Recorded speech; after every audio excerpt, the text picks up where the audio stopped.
Ташиев кызматтан алынгандан бери УКМКнын мурдагы кызматкерлеринин үстүнөн 386 арыз түшүп, 18 кылмыш иши козголгон. Ал эми атайын кызматтын мурдагы башчысы команданы президенттин командасы, Ташиевдин командасы деп бөлүп, өзүнө команда түптөөсү 2022 жылы эле башталгандыгын мурдагы депутат Өмүрбек Бакиров билдирди. Жакында Кыргызстанда бензин, дизелге болгон баа дагы кымбаттайт. Жазгы талаа иштери кызып турган убакта бул келечектеги азык-түлүктүн баасына да таасир этет. Өмүрбек Текебаев Борбор Азияга келген инвестициялардын 95% Өзбекстан менен Казакстанга кетерин айтып, экономика өсүп жатат деген менен суроолор көп экендигин белгиледи. ЕДУ каймана ысымы менен белгилүү болгон Элдар Жакыпбековдун бир тууганы да коррупцияга боюнча кармалды. Жаза аткаруу кызматы эрежелерди өзүн билемдик менен өзгөртүп, кармалгандардын жакындары тарабынан аларга кийим-кечек, тамак-аш берүү уурлоп баратат. Иттер талаган баланы куткарган милиция кызматкери жумуштан айдалуудабы? Ушул жана башка жаңылыктар жөнүндө алдыңкы мүнөттөрдө кененирээк тааныштырабыз. Сиздер комментарийге пикириңиз менен бөлүшүп, лайк басууну унутпаңыздар. Ал эми студияда адаттагыдай эле мен Перизат Сайпурхан, саламатсыздарбы? Башкы прокурордун айтымына караганда, УКМКнын мурдагы кызматкерлеринин үстүнөн 386 арыз түшүп, каралып, арасында мыйзамсыз жана коррупциялык иштерге байланыштуу Аскер прокуратурасы 18 кылмыш ишин козгоп тергеп жатат. Алар боюнча материалдар бар экендигин айтты. Бул тууралуу башкы прокурор Максат Асаналиев парламенттин сот, укуктук маселелер, укук тартиби, кылмыштуулук менен күрөшүү боюнча комитеттин 7 апрелдеги жыйынында билдирди. Аскер прокуратурасы тарабынан коррупциялык багытта кызматтык кылмыштарга байланыштуу 18 кылмыш иш козголуп тергелип жатат. Ошол кылмыштердин алкагында 8 кызматкер жоопкерчиликке, 9 кызматкер жоопкерчиликке тартылып, 8 бүгүнкү күндө соттун чечими менен камакта. Бир кызматкердин үстүнөн сот тарабынан үй камагы тандалган. Ошону менен бүгүнкү күндө тергөө уланып жатат. Канча кишиден арыз түштү ушул боюнча? Бүгүнкү күндө ишкерлер тарабы эмес, кызматкер ГКНБ кызматкерлеринин үстүнөн не ошо 386 арыз 386 арыз каралып атат. Анын ичинде иш козголгондор бар, айтып кеткен. Ошондой эле баш прокурор кустуризация деп аталган иш-чаранын алкагында УКМКнын айрым кызматкерлери өз ыйгарым укуктарынан ашып кетип, жарандардын мүлкүн ээлеп алышкан, кылдат иликтөө жүргүзүү керек деп белгилеген. Ошондой эле прокурор УКМКнын 9 кызматкери жоопкерчиликке тартылып, 8 соттун чечими менен камалгандыгын, бирөө үй камагына чыккандыгын кошумчалаган. Асаналиев кылмыштардын ичинде купуя материалдарга байланыштуу бир иш бар экендигин, ал дагы тергелип жаткандыгын кошумчалады. Камчыбек Ташиев кеткенден кийин эл арасында алардын мыйзамсыз иштери боюнча 500дөн 700гө чейин арыз берилгендиги айтылып келген. Ал эми соц тармактарда тараган улуттук коопсуздук боюнча мамлекеттик комитеттин кызматкеринин үстүнөн түшкөн даттанууга байланыштуу ыкчам тартипте текшерүү жүргүзүп, анын дарегине айтылган айыптоолорго тиешеси бар жогун аныктоо иш-чараларын өткөрүлүп, жыйынтыгы боюнча УКМКнын жетекчилиги бардык жагдайлар толук аныкталганга жана укуктук баа берилгенге чейин аны ээлеген кызматынан убактылуу четтетип турууну чечкен. Ишти Аскер прокуратурасы тергемей болду. Эскерте кетсек, Бишкек шаарынын тургуну Мерим Өмүрзакова аталган кызматкер үй бүлөсүнө кысым көрсөтүп, күйөөсүн уруп сабап, мүлкүн 3-чү тарапка каттап берүүсүн талап кылгандыгын айтып, видео кайрылуу жарыялаган. Речь идет о сотруднике ГКНБ Байсалбеке, старшем опере. По нашему заявлению, он был задержан за злоупотребление должностным полномочиями в корыстных целях и в интересах третьего лица. Вместе со своим подчиненным и гражданкой Наркуловой он оказывал давление на моего мужа, требуя переписать имущество, угрожая уголовным преследованием и лишением свободы. В результате этих действий нашей семье был причинен серьезный моральный вред и ущерб в особо крупном размере. Мы пережили то, через что не должна проходить ни одна семья. Несмотря на эту тяжесть обвинения и на то, что обвиняемого есть реальные возможности влиять на потерпевших и свидетелей, Первомайский суд избрал ему меру пресечения в виде домашнего ареста. С этим решением наша семья категорически не согласна. Мы считаем его чрезмерно мягким. Анын маалыматына караганда, күйөөсүн былтыркы жылдын жылдын августунан тартып бир нече жолу УКМКга суракка чакырышкан, мүлкүн үчүнчү тарапка жаздыруусун талап кылышкан. Басым алдында күйөөсү 2020 жылы чыгарылган Toyota Avalon унаасын өткөрүп берген. Өмүрзакова УКМКнын кызматкерин айыптап, мекеменин өзүнө, президентке, аскер прокуратурасына кайрылганына, бирок ушул кезге чейин эч кандай жыйынтык болбогондугун, күйөөсүн атайын кызматтын тергөө абагында 68 күн камалып чыккандыгын билдирген. Жогорку кеңештин мурдагы депутаты Өмүрбек Бакиров журналист Семетей Аманбековдун YouTube каналына маек берип, парламенттин 7-чи чакырылышында эле депутаттар Ташиевдин командасы деп бөлүнүп тургандыгын билдирди. Ал ошондой эле Камчыбек Ташиев 2022 жылы эле президенттин саясатынан тышкары өзүнчө команда тотуп баштагандыгын айтты. Өзү bunday саясатта bunday болбойт да, болгон дагы эмес да. Министрлер кабинетинин төрагасынын орун басары президенттин командасыдан башка команда ол жерде чогултту деген бул биздин Кыргызстан тарыхында болгон эмес да. Мамлекетте бир эле саясат болот, бул президенттин саясаты, бир эле команда болот, бул президенттин командасы. Бул мамлекеттик саясат. Мамлекеттик оппозиция болсоң бир жөн түзүп алсаң болот. Ал оппозиция, ал башка. Ал башка. Ал башка. Бул Ташиев ошол министрлер кабинетинин төрагасынын орун басары болуп туруп команда түзүп атпайбы. Эми оппозицияда болсо макул бир жөн дейт. Бул нормалдуу саясаттык эме болот андай саясат. Эгер оппозицияда болсо. Оппозиция ачык эле айтып, мына мен оппозициянын эч жак мамлекеттик иште иштебейм, бирок депутатмын, ушул жакта оппозицияга кетем деп, бул нормалдуу. Ооба. Думаров ошентип эле жүрбөйт. Ал өзүнүн командасын түзүп жогорку кеңеште келип, ошол бүтүн Кыргызстан менен өзүнүн маселесин айтып жүрдү. Ачык эле. Көз караштарын, сын көз караштарын айтып жүрдү да. Мына ошол биздин мамлекетте мына эми чыгып атпайбы, мына Ташиев команда түзүп, анан сеники, меники деп бөлүнүп деген сөз мына 8-чакырылыштын мына келгенден кийин чыгып атат да. Ооба, жана 75-тин каты, анан тиги бул көрсө.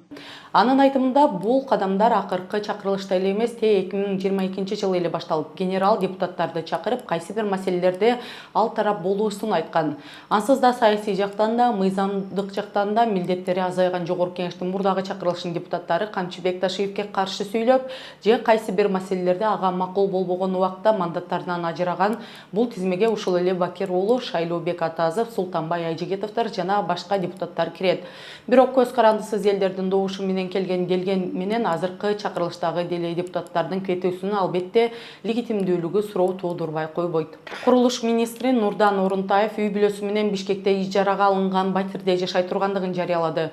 Ал бул тууралуу УТРКнын берүүсүндө айтты. Курулуш министри Туңгуч Кичи районунда үйү бар экендигин, бирок үй бүлөсү жумуш, окуу жана күнүмдүк милдеттеринен улам Борборго жакыныраак көчүп кетүүнү чечкендигин айтты. Алар батирени ижарага берип, акчасын башка ижарага алууга жумшашат. Я проживал в Тунгуче до недавнего времени. Там у меня своя квартира. Ну, семейная наша. Она была построена панельная. Советский, панельный? Нет, новая, но панельная. Окей. Но панельная. Окей. Я даже предполагаю, какой это дом, учитывая, где раньше работали. Хорошо. Да. И вот недавно мы решили с семьей, вот приняли такое решение, чтобы переехать ближе к центру. Почему? Потому что, во-первых, моя работа супруги, дети и так далее. И, соответственно, мы решили сдать ту квартиру в арендное пользование. И за эти же деньги сняли, так скажем, тоже квартиру. Ну, вы живете на съемной квартире? На съемной квартире. А элитка или... Я не сказал бы, вот, как я уже выше отметил, элитки и так далее. Ну, дом построенный после 90-х. Вот так. Эфирден кийин айтып берейин. Убагында курулуш министрлигиндеги айрым кызматкерлер 500 000 сомго чейин айлык акы алаарын билдирген министрдин бул сөзүнө канчалык ишенсе болот, албетте ачык суроо. Ал бир канча ай мурун эле курулуш министрлиги бюджеттен алынып салынып, кымбат кызматтарды көрсөтүү менен өзүн өзү камсыз кылган түзүмгө айлангандыгын айткан. Кыргызстанда күйүүчү май, бензин, дизелдин баасы дагы бир топ кымбаттайт. Бул тууралуу Кыргыз нефтетрейдерлер ассоциациясынын президенти Канат Ишатов билдирди. Анын айтымында жакынкы чыгыштагы кырдаалдан улам жалпы дүйнөдө мунай кымбаттап жатат жана сатып алуулардын күйүүчү май ташыган компаниялар өздөрү азыркы баага караганда 10-20 сомго кымбат алып жаткандыгын айткан. Ошол эле кезде ошол жакынкы чыгыштагы мамлекеттердин алып аткан биздин Азияда жайгашкан чоң мамлекеттердин баасы кескин түрдө жогорулады. Мунай зат анткени алар ошол жерден 50%дан 90%га чейин өзүнүн ички керектөөсүнө мунай заттарды ошол жакынкы чыгыш мамлекеттеринен алып атышкан болчу да.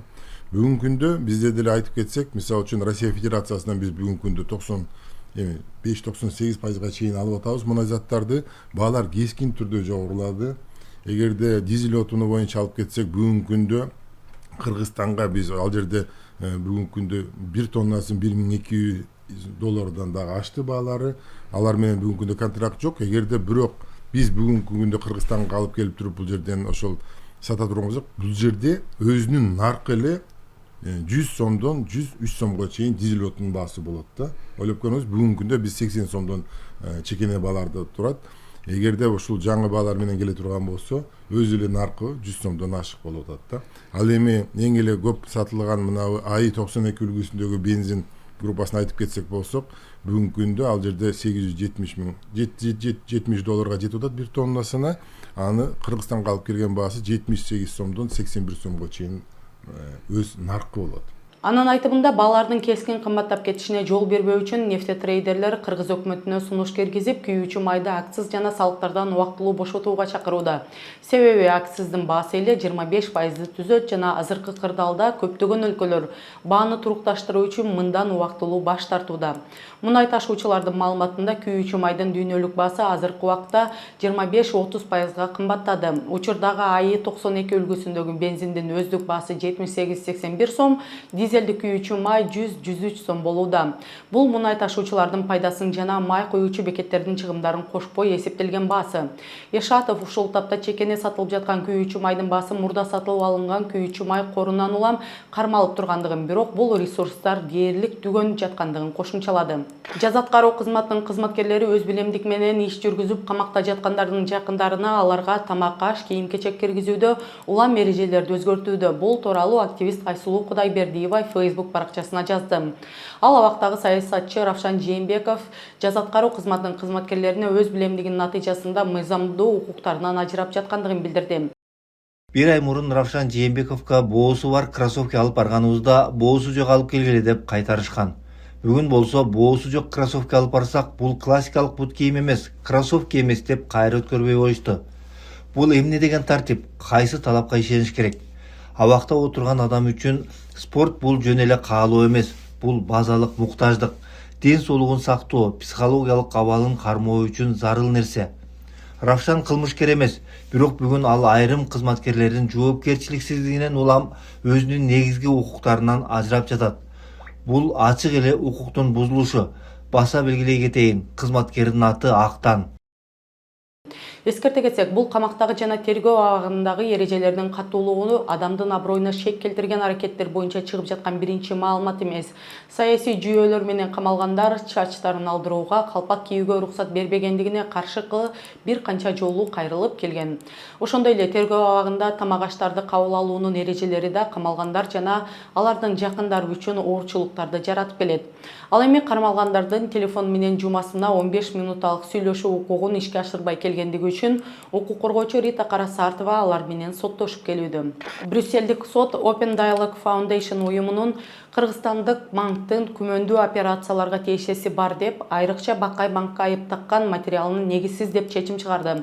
Бул тууралуу президенттин басма сөз катчысы Аскат Алагөзов билдирди. Ал Брюссель соту чечими менен ОДФ уюмуна талаштуу макалаларды өчүрүүгө, сот чечиминин толук текстин өздөрүнүн сайтынын башкы бетине жайгаштырууга жана сот чыгымдарын төлөп берүүгө милдеттендиргендигин. Бакай банкы ачык диалог фонду поляк Бельгиялык өкмөттүк эмес уюмуна каршы козголгон сот ишин утуп алды.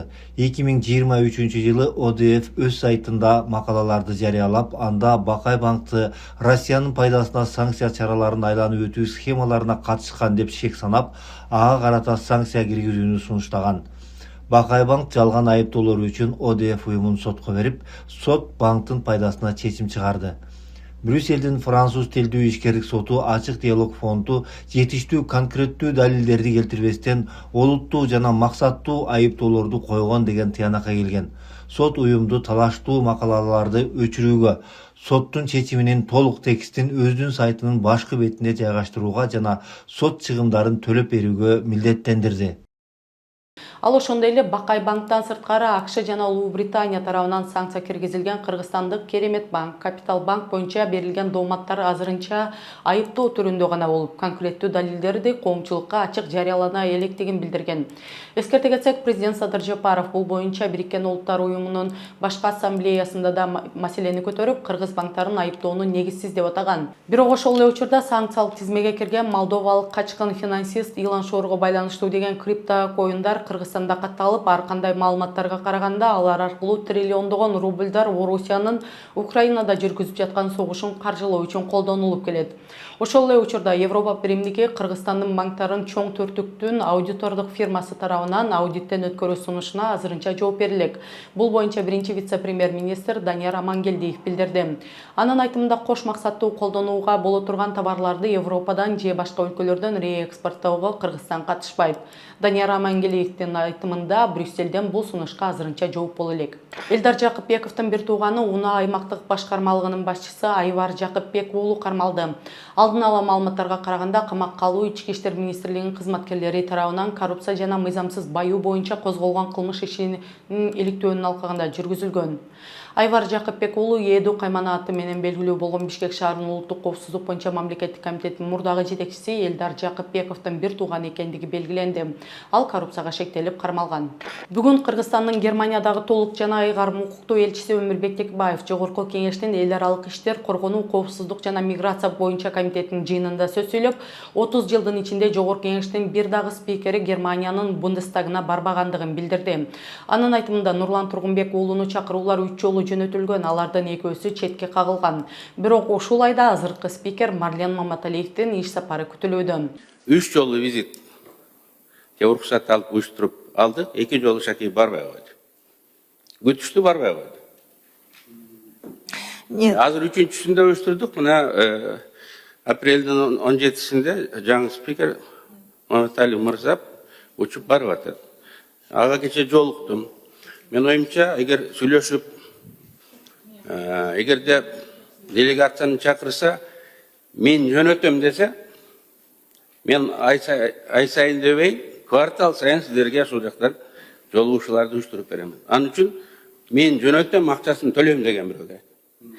Тилекке каршы бизде ушул 30 жылкы тажрыйбаны алып карасаңыз, ушул Кыргызстандагы эл аралык проекттер аркылуу гана барып жүрөбүз. Өмүрбек Текебаев акыркы 30 жылда Жогорку Кеңештин депутаттары Германияга парламенттик каналдар аркылуу эмес, тиешелүү программалар тарабынан каржыланган ар кандай долбоорлор боюнча барып келишкендигин айтты. Жогорку Кеңештин депутаты Гүлия Кожокулова ушул жылдар аралыгында Бундестагтын депутаттары менен тыгыз байланыш болбогондугун белгилеп, дипломатиялык паспорттун ээлери үчүн Германияга визасыз режим киргизүү маселесин көтөрдү.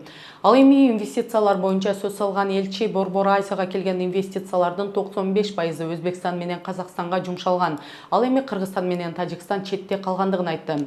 Өмүрбек Текебаев Жогорку Кеңештин Кыргызстанга түз инвестициялар акыркы жылдары 30%га гана өскөндүгүн билдирди. Кыргызстанга келип аткан түз инвестициялар акыркы жылдары 30% көбөйгөн.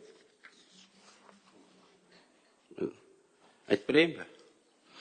18 жылы 851 миллион, 19 жылы 1 миллиард, 20 жылы 537 миллион, 21 жылы 1 миллиард, 22 жылы 1 миллиард, 23 жылы 844 миллион, 24 жылы 1 миллиард, 25 жылы былтыр 950 миллион. Жалпы Кыргызстанга келген түз инвестиция. Статкомдун инвестиция агентствосунун данные боюнча. Иш жүзүндө өзгөргөн эмес. Ашып кеткен жылдары 20%ке көбөйгөн. Экономика өсүп атат, укмуш болуп атат дейбиз. Цифралар ошол. Мен ушул жерден эми Германияда 2,5 эсе 250%ке өскөн. Ушуну гана айтып койгум келет. Бирок көлөмү абдан аз. 50 миллион доллар. Анын айтымында экономика өсүп жатат деген менен, бирок сандар көрүп тургандардай өзү айтып турат. Бул жаатта дагы көп иштер жасалышы керек деген элчи. Иттер тиштеген балага жардам берген милиция кызматкери Тимурлан Кулназаров жумуштан алынары айтылууда. Бул тууралуу депутат Алтынбек Кылычбаев Жогорку Кеңештин сот укуктук иштер, укук тартиби, кылмыштуулукка каршы күрөшүү жана коррупцияга каршы күрөшүү комитетинин жыйынында билдирди. Анын айтымында мындай маалымат интернетте таралууда. Ички иштер министрлигинин басма сөз катчысы Эркебек Ашырходжаев мындай маалымат жок экендигин белгиледи. 6 жашар бала боюнча ит талап койгон. Жаңылыктардан көрүп калдым да, ошо силердин ИИМдин кызматкери Тимурлан Кулназаров деген эме берип аткан экен, маек берип аткан экен. Окуянын кандай болгону боюнча, кантип жеткиргендиги боюнча көз жаштарын агызып, анан кийин эле эртеси кайра көрүп калдым. Ошо ишке байланыштуу же башка иштерге байланыштуу кызматынан алынып атат деген сөз жүрүп атат деп. Анан ошо туурабы, туура эмеспи деген сурайын дедим эле. Тимурлан Кулназаров деген. Саламатсыңарбы? Ал баланы уткарып больница алып келген кызматкер кечээ күнү Жогорку Кеңештин төраганын атынан сыйлык кат алган. Анан сиз айтып аткан иштен алынып атат деп мен тактайчы, анда менде маалымат жок. Мен буну ошо ИИМден эмес, интернет тармактан көрүп калдым да, иштен алынып атыптыр депчи. Ошону бир жагынан биз даңктап мактап атсак, экинчи жагынан кызматтан алды деген туура эмес болуп калабы деген ойдо. Өкмөт биз тактап көрөлү, биз андай болушу мүмкүн эмес, кечүүнү сыйлап атсак бүгүн кайра жумуштан алмак белек. Ал баягы интернетте ар кандай информация чыга берет, ушундан бирөө болсо керек. Мен бирок сизге тактап жообун берем. Эске сала кетсек, иттер жеке үйдүн коргосунда балага кол салып, катуу тиштеп алышкан. Окуя болгон жерге жакын жерде нөөмөттө турган милиция кызматкери Тимурлан Кулназаров баланы тез арада ооруканага алып барган. Бүгүн Бишкек шаардык кеңешинин төрагасы Бекчан Усаналиев милиция кызматкери Тимурлан Кулназаровго иттердин кол салуусуна кабылган балага жардам берүүдөгү тез чечим кабыл алуусу, жоопкерчилиги жана эрдиги үчүн Бишкек шаардык кеңешинин патриот төш белгисин тапшырган. Сыйлыкты тапшырып жатып Бекчан Усаналиев мындай аракеттер чыныгы патриотизмдин көрүнүшү экендигин жана бүтүндөй коом үчүн үлгү болорун белгиледи. Бүгүн Кыргызстанда 7 апрелдеги кандуу төңкөрүштүн 16-жылдыгынын урматына Атабейт улуттук тарыхый мемориалдык комплексине апрель революциясынын курмандыктары эскерилип, мемориалга гүл коюлуп, маркумдарга багышталып, Куран окулду. Иш-чарага мамлекеттик катчы Арсан Койчиев, президенттин Чүй облусундагы ыйгарым укуктуу өкүлү Эркинбек Ашырбаев, Бишкек шаарынын мэри Айбек Жунушалиев жана башка расмий адамдар катышты. Ушундай эле иш-чара 2010-жылдагы окуялар башталган таласта 6 апрелде өткөн. Бул күнү 16 жыл мурда качкын президент Курманбек Бакиевдин башкаруу режимине каршы наразычылык иш-чаралары алгач 6 апрель күнү Талас шаарында башталып, кийин Борбор калаада уланган. Бул окуялардын негизги катализатору катары электр энергиясынын кымбатташы жана мобилдик байланыш үчүн кошумча төлөм алынуусу болгон. Кандуу окуя абагында Бишкекте Борбордук аянтка чогулган элге ок атылып, кеминде 87 адам окко учкан. 1000ден ашуун киши түрдүү жаракат алган. Каза болгондордун сөөгү Атабейтке коюлган. Курманбек Бакиев үй бүлөсү жакындары менен чет мамлекетке качып, өзү Беларустан башпаанек тапкан. Апрель окуясы боюнча 30га жакын кишиге кылмыш иши козголуп, далилдер жетишсиз деген негизде мамлекеттик күзөт кызматынын 14 кызматкери акталган. Ал эми Курманбек Бакиев 30 жылга, уулу Максим Бакиев, иниси мамлекеттик күзөт кызматынын ошондогу жетекчиси Жаныш Бакиев, ошол кездеги премьер-министр Данияр Үсөнов сырттан өмүр бою эркинен ажыратылган. Бакиевдин тун уулу Марат Бакиев сыртынан 30 жылга соттолгон. Жал Кичи районундагы имараттын 6-кабатынан балдары менен кулаган аялдын күйөөсү 4-июнга чейин камакка алынды. 2026 жылдын 6 апрелинде Бишкектин Ленин райондук соту Ленин райондук ички иштер бөлүмүнүн тергөө кызматынын өтүнүчүн канааттандырган. Эске сала кетсек, 4 апрелде саат 17:14 чамасында 2 жаш бала 1999 жылы туулган А аттуу апасы менен бирге Жал Кичи районундагы батирдин 6-кабатынын терезесинен кулап кетишкен. Энеси окуя болгон жерде каза болгон. Ал эми 2025 жылы туулган баласы кийинчерээк жашоого туура келбеген жаракаттардан улам медициналык мекемеде каза болгон. 2022 жылы туулган кызы оор абалда ооруканада жатат. Тергөө жана ыкчам иш-чаралардын натыйжасында өзүн өзү өлтүрүүгө түртүү иштери козголгон. Бул бүгүнкү күнгө карата жаңылыктардын негизгилери болду. Аны даярдап эфирге алып чыккан мен Периза Сайтбурхан. Кийинки берүүлөрдөн көрүшкөнчө сак саламатта болуңуздар.